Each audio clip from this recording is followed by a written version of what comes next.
Welcome back again बेटा। ठीक है, हम स्टार्ट करते हैं बेटा। देखो नेक्स्ट टॉपिक जो है हमारा that is electron gain enthalpy.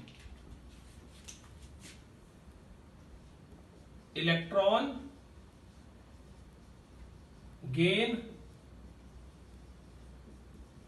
Enthalpy बेटा। Now discuss electron gain enthalpy. If we talk about electron gain enthalpy, सबसे पहले डेफिनेशन देते हैं इसकी। देखो ये होती है amount of energy released when an electron enters in the valence shell of isolated gaseous atom।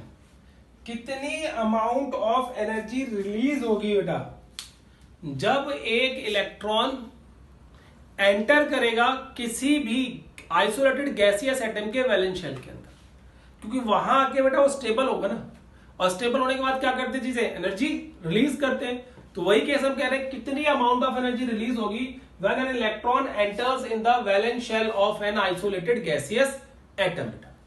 ठीक है, क्लियर है केस। अब देखो बेटा, अब हम बात करें इसमें, तो आपको एग्जांपल देता हूं पहले एक, किस तरीके से दोनों केस सिखा बताता हूं बेटा। तो आपको पता है देखो Cl2 गैसियस स्टेट में है, लेकिन हमें पता है यहां पे गैसियस एटम चाहिए, मॉलिक्यूल नहीं चाहिए बेटा। तो हम क्या करेंगे, यहां पे एंथैल्पी ऑफ डिसोसिएशन लगाएंगे, इसको तोड़ेंगे पहले, तोड़ने के बाद मिल गया 2Cl एटम, 2 क्लोरीन के एटम मिल जाएंगे। एंड जो क्लोरीन के एटम मिलेंगे बेटा उसमें से क्या करेंगे, एक chlorine atom will gain electron because it has 287 electronic configuration, और अपने आप को स्टेबल करने के लिए इसको एक इलेक्ट्रॉन की जरूरत है, तो ये एक इलेक्ट्रॉन गेन करेगा और उसको हम बोलते हैं EA electron affinity, and will form Cl negative ion, वो भी गैसियस स्टेट के अंदर, ये भी गैसियस स्टेट है। तो यहां पे इलेक्ट्रॉन गेन एंथैल्पी बोल लो, और you can write it also electron affinity. Electron affinity का मतलब होता है कि इलेक्ट्रॉन के लिए कितनी एफिनिटी है इस पर्टिकुलर एटम की बेटा। ठीक है, तो अब देखो ये केस आ गया बेटा। अब हम इसमें कहेंगे कौन कौन से फैक्टर्स हैं जो इसको इफेक्ट करेंगे। फैक्टर्स अफेक्टिंग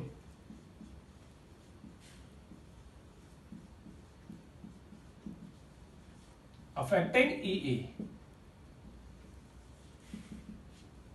अब बात करें ना फैक्टर्स की, तो सबसे पहला फैक्टर जो आएगा इसमें वही साइज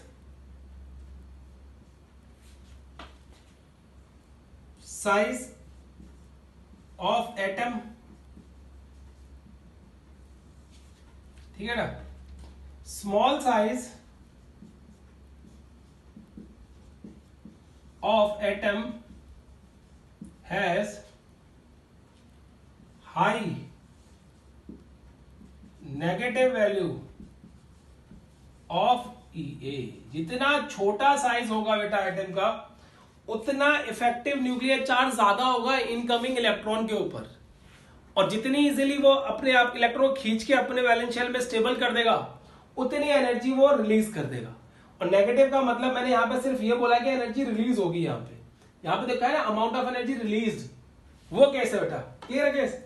अब देखो यहां पे क्या आता है, energy of atom, small size of atom has high negative value of EA।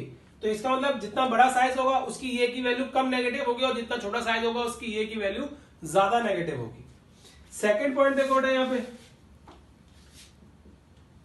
That is nuclear charge.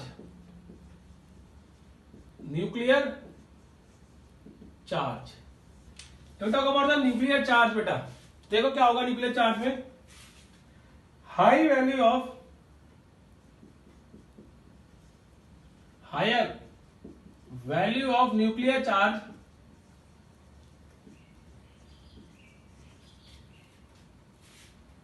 Leads to high negative value of EA. जितना न्यूक्लियर चार्ज ज्यादा होगा, देखो अगर वैलेंस शेल के ऊपर न्यूक्लियर चार्ज ज्यादा है तो वो इनकमिंग इलेक्ट्रॉन को उतनी ही स्ट्रांगली बाइंड करेगा अपने साथ और स्टेबल हो जाएगा, और उतनी ही ज्यादा एनर्जी क्या करेगा बेटा, रिलीज करेगा। एनर्जी क्या करेगा, उतनी ज्यादा रिलीज करेगा। क्लियर? तो जितना छोटा साइज होगा उतनी वैल्यू ज्यादा होगी, नेगेटिव वैल्यू, उतनी एनर्जी ज्यादा रिलीज होगी, और जितना न्यूक्लियर चार्ज ज्यादा होगा उतनी वैल्यू ज्यादा रिलीज होगी बेटा। क्लियर? थर्ड देखो इसमें, half filled and fully filled orbitals generally do not gain electron easily, so they have lesser negative value of EA। Electron affinity की वैल्यू हाफ फिल्ड और फुली फिल्ड ऑर्बिटल्स के लिए कम हो जाएगी बेटा। वो तो सिंपल सा केस है बेटा। देखो अगर कहीं पे हाफ फिल्ड है, फुली फिल्ड है, तो फुली फिल्ड के केस में तो क्या है, वो स्टेबल है, उसको इलेक्ट्रॉन चाहिए नहीं, तो वो इलेक्ट्रॉन गेन क्यों करेगा? और जब गेन नहीं करेगा तो क्या होगा बेटा, उसके नेगेटिव वैल्यू जो होगी, एनर्जी जो रिलीज होगी वो तो होगी नहीं, क्योंकि इलेक्ट्रॉन गेन ही नहीं हुआ। अगर किसी में हाफ फिल्ड है तो हाफ फिल्ड में उसकी सिमेट्री है, और सिमेट्री होने के कारण स्टेबिलिटी भी है, तो उसको भी इलेक्ट्रॉन गेन करने की जरूरत नहीं पड़ती। अगर पड़ेगी भी तो बहुत कम अमाउंट ऑफ एनर्जी वहां पे रिलीज होगी बेटा। क्लियर है केस? तो ये तीन ऐसे फैक्टर है जो इफेक्ट करते हैं किसको बेटा, इलेक्ट्रॉन एफिनिटी को या इलेक्ट्रॉन गेन एंथैल्पी को। डन बेटा? क्लियर है केस? अब हम बात करते हैं ट्रेंड की बेटा, कि इसका ट्रेंड क्या रहता है।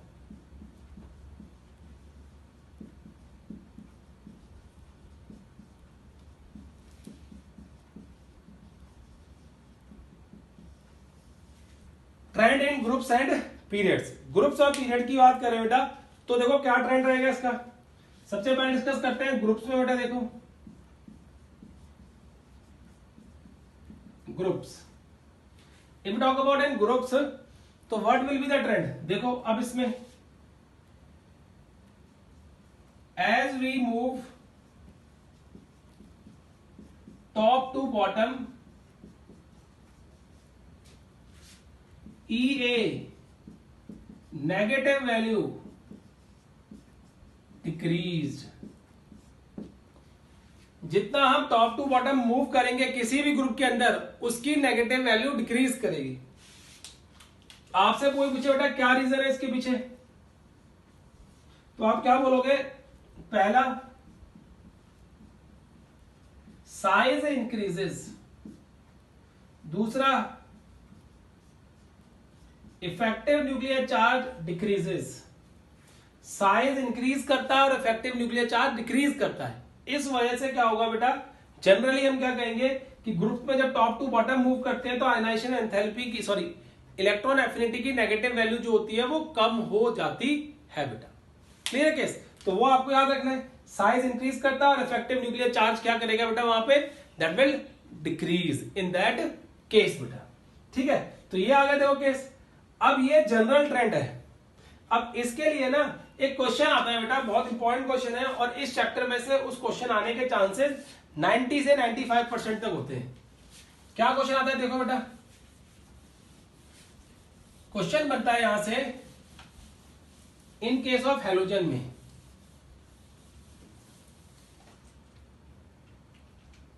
मैं क्वेश्चन लिखता हूं आपको,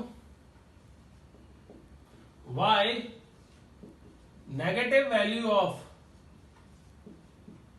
EA is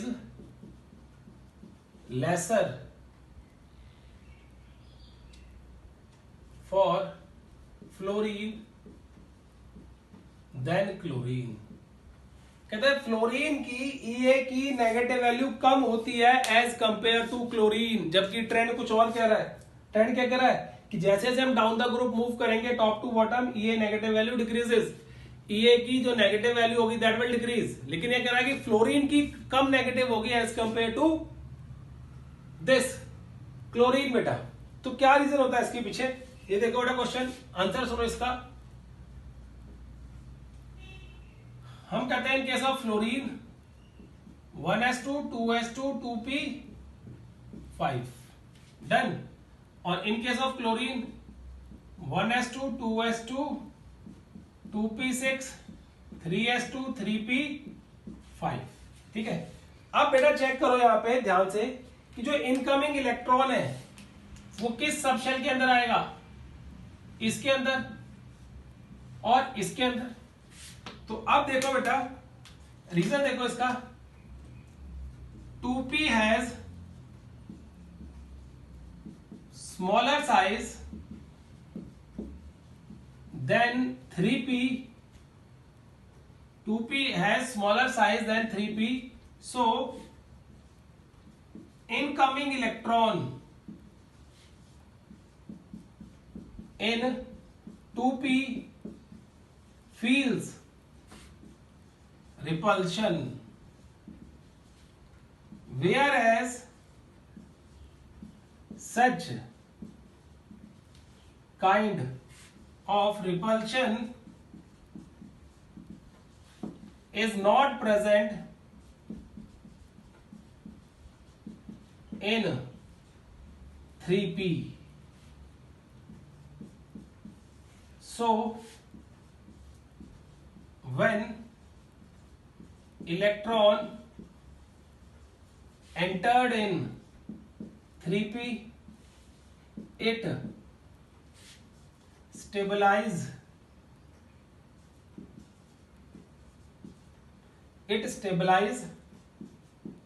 itself and released large amount of energy। ये इसका रीजन है बेटा।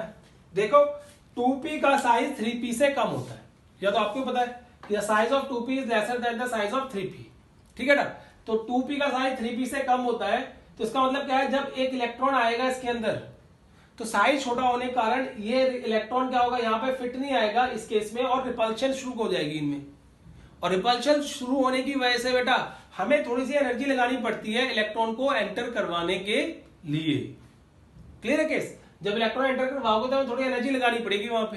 तो उस एनर्जी को और अमाउंट ऑफ एनर्जी जो रिलीज हुई है, दोनों को जब ओवरऑल चेंज कंपेयर करेंगे तो यहाँ पे एनर्जी कम रिलीज होगी as compare to this one, because this 3p has a large size, इसका लार्ज साइज है।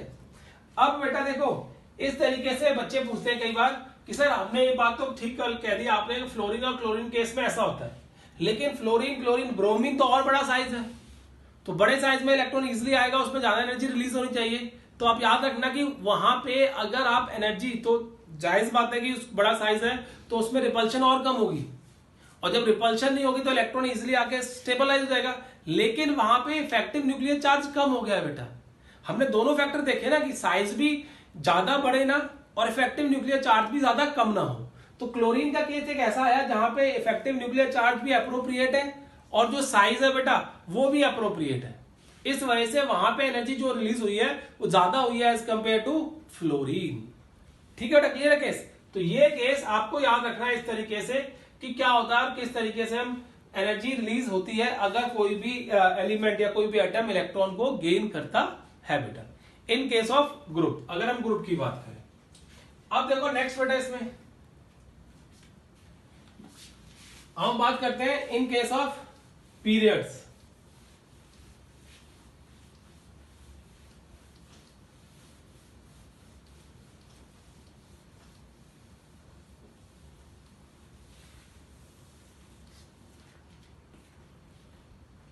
Now I'll talk about periods बेटा।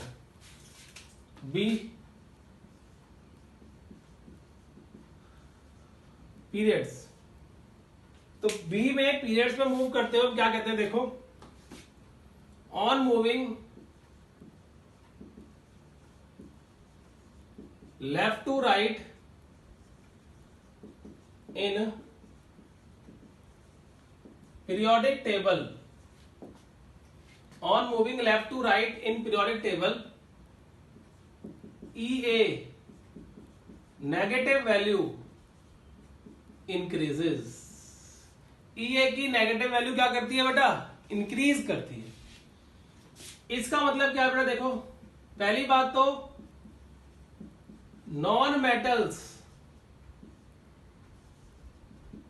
gain electron, so on moving left to right, L मतलब left, R मतलब right, on moving left to right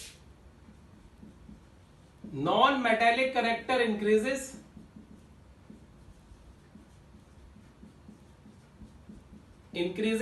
so EA negative value increased. EA की negative value increase होती है बेटा।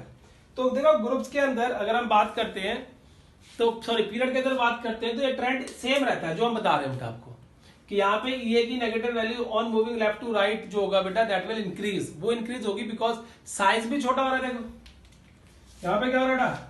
दूसरा size decreases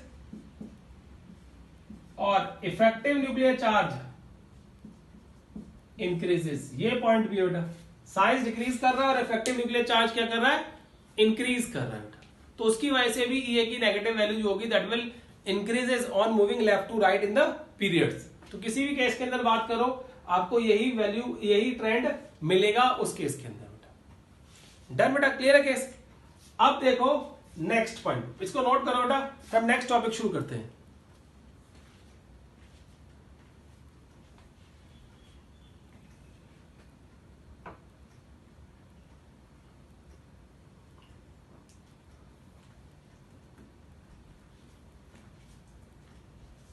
देखो बेटा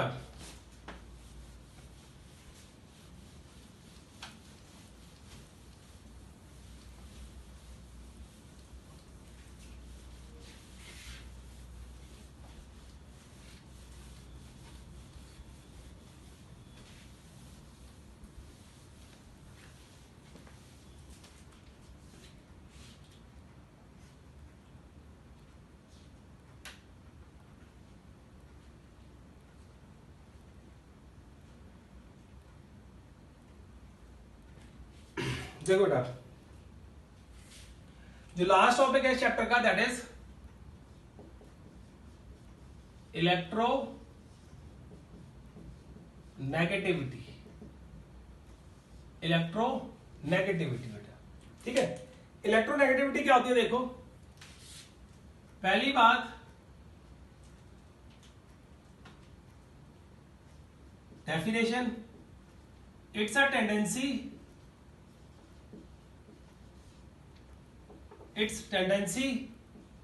of an atom present in a molecule to attract shared paired electrons towards itself। कहते हैं कि किसी भी मॉलिक्यूल के अंदर अगर दो या दो से ज्यादा एटम प्रेजेंट है तो अगर उनमें से कोई एटम शेयर्ड पेयर्ड इलेक्ट्रॉन को अपनी तरफ खींच रहा है तो हम कह देते हैं it's a tendency of an atom present in a molecule to attract shared paired electron towards itself is known as electronegativity बेटा। क्लियर है केस? तो ये टेंडेंसी होती है इलेक्ट्रॉन खींचने की शेयर पेड इलेक्ट्रॉन को अपनी तरफ, ठीक है। अब देखो बेटा इसी के बेस पे आपको बताता हूं, यहां पे ये जो प्रॉपर्टी है it is also property of non metal. Electronegativity non metal show करते हैं बेटा, ठीक है। And EA and electro negativity में डिफरेंस क्या है? देखो ठीक है ना, EA एंड इलेक्ट्रो नेगेटिविटी में डिफरेंस क्या है? EA क्या होती है? देखो अगर मैं यहाँ पे डिफरेंशिएट ही कर दूं ऐसे, EA and electronegativity,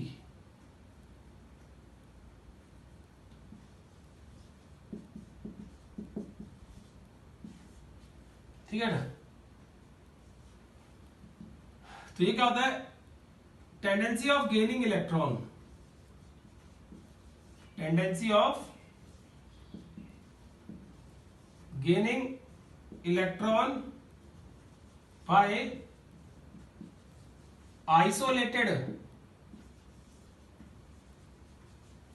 gaseous atom. ये क्या होती है बेटा, tendency to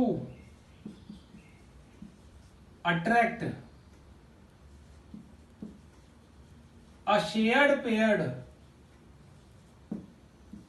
electron in a molecule towards itself, ठीक है ना। तो देखो ये दोनों में डिफरेंस है।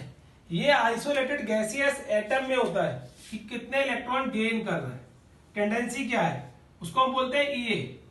और ये होता है कि शेयर्ड पेयर्ड इलेक्ट्रॉन को अपनी तरफ खींचने की टेंडेंसी कितनी है बेटा, in a molecule, that is electronegativity. Done बेटा, क्लियर है केस। तो ये EA और इलेक्ट्रोनेगेटिविटी का डिफरेंस है कि एक अगर आइसोलेटेड गैसियस एटम है तो वो किस शिद्दत से इलेक्ट्रॉन को गेन कर रहा है और कितनी अमाउंट ऑफ एनर्जी रिलीज कर रहा है। लेकिन इलेक्ट्रोनेगेटिविटी केस के अंदर यहाँ पे कोई बॉन्ड ब्रेकिंग नहीं है, मॉलिक्यूल के अंदर प्रेजेंट एक एटम की प्रॉपर्टी है। क्लियर, दोनों वैसे नॉन मेटल की प्रॉपर्टी है, लेकिन आपको याद रखना है this is difference between the two बेटा। अब देखो इलेक्ट्रोनेगेटिविटी के बारे में बात की जाए और तो हम कहते हैं बेटा highest electro negative elements of periodic table.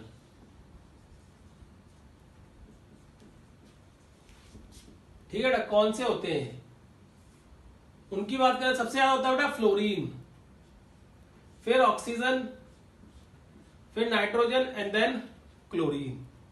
जो फ्लोरीन होता है उसकी इलेक्ट्रोनेगेटिविटी की वैल्यू होती है 4.0, it has 3.5, it is 3.1 and this is 3.0। तो highest electronegative element of the periodic table is fluorine. तो ये चार एलिमेंट आपको पता होने चाहिए कि कौन कौन से एलिमेंट हैं जो इलेक्ट्रोनेगेटिविटी की वैल्यू हाईएस्ट शो करते हैं। तो फ्लोरीन की हाईएस्ट होती है, fluorine is the most electronegative element of the periodic table. इससे ज्यादा इलेक्ट्रोनेगेटिविटी किसी भी और एलिमेंट की नहीं है बेटा। क्लियर है केस बेटा। तो ये केस हम बात करते हैं कि इलेक्ट्रोनेगेटिविटी की वैल्यू अगर हम इस तरीके से देखें, अब देखो यहां इस इलेक्ट्रोनेगेटिविटी की वैल्यू की वजह से ये जो पहले तीन एलिमेंट है fluorine, oxygen and nitrogen form H bonding if hydrogen is present with them। अगर इनके साथ हाइड्रोजन प्रेजेंट हो तो वहां पे हाइड्रोजन बॉन्डिंग बन सकती है, H बॉन्डिंग। ये हमारा नेक्स्ट चैप्टर है केमिकल बॉन्डिंग बेटा, उसमें हम डिस्कस करेंगे इस चीज को कि H बॉन्डिंग होती क्या है। ठीक है, अब देखो इसमें कैसे, जैसे HF है बेटा या H2O है या NH3 है, ये सारे के सारे मॉलिक्यूल क्या करेंगे, हाइड्रोजन बॉन्डिंग बनाएंगे because of the presence of hydrogen and the most electronegative element of the periodic table. इस वजह से हम क्या कहते हैं बेटा कि यहाँ पे 4 होती है, यहाँ पे 3.5, यहाँ पे 3.1, यहाँ पे 3.0। इस तरीके से हम बताते हैं कि इलेक्ट्रोनेगेटिविटी की वैल्यू है। अब इसी में ट्रेंड बात करते हैं, देखो ट्रेंड क्या आता है। If you talk about trend,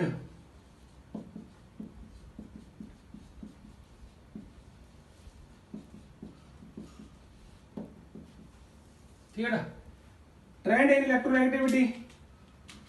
तो देखो बेटा ये तो बहुत छोटा सा केस है, ग्रुप्स में इलेक्ट्रोनेगेटिविटी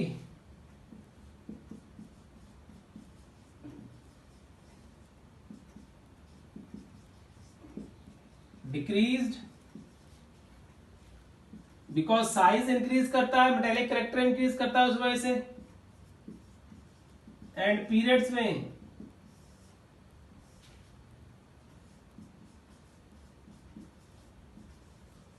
इलेक्ट्रोनेगेटिविटी इंक्रीज्ड, वो इंक्रीज करती है पीरियड, बिकॉज साइज छोटा होता जाता है, इफेक्टिव न्यूक्लियर चार्ज बढ़ता जाता है, इसलिए पीरियड्स के अंदर ये इंक्रीज करती है और ग्रुप्स के अंदर क्या करती है बेटा, डिक्रीज करती है। तो देखो बेटा ये चैप्टर मेरी तरफ से फिनिश हो गया, ठीक है। बाकी जो थोड़ी बहुत चीजें रह गई हैं, क्वेश्चंस रह गए बेटा, वो हम कल क्लास में डिस्कस कर लेंगे। Till then take care and bye bye बेटा।